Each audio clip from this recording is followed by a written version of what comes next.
ఈ టిప్స్ ని పాటించే ముందు వైద్యుని సంప్రదించడం మంచిది. Hi viewers, welcome to Anantha TV health. నేను మిస్ పియా వర్మ. అసలు ఇడ్లీ ఎక్కడ నుంచి వచ్చిందో మీకు తెలుసా?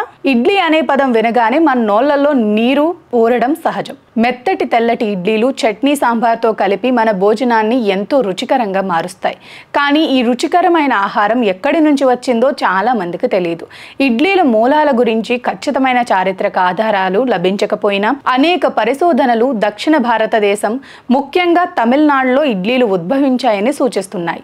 సంస్కృతం, తమిళం వంటి పురాతన భాషలలోని గ్రంథాలలో ఇడ్లీల గురించి ప్రస్తావనలు ఉన్నాయి. తమిళ సాహిత్యంలో ఇడ్లీలను ఇడలి అని పిలుస్తారు. ఇడ్లీ తయారీకి ఉపయోగించే పదార్థాలు అరటిపిండి, పప్పులు ద్రావిడ సంస్కృతిలో ప్రధాన ఆహార పదార్థాలు. వ్యాపార మార్గాల ద్వారా ఇడ్లీలు దక్షిణ భారతదేశం నుంచి ఇతర ప్రాంతాలకు వ్యాపించాయి. ఇడ్లీలు ప్రాంతం రుచికి అనుగుణంగా వివిధ రకాలుగా తయారు చేస్తారు.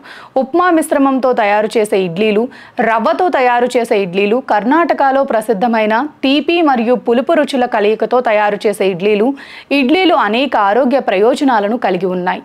ఇడ్లీలు మెత్తగా ఉండటం వల్ల జీర్ణం కావటానికి సులభంగా ఉంటాయి.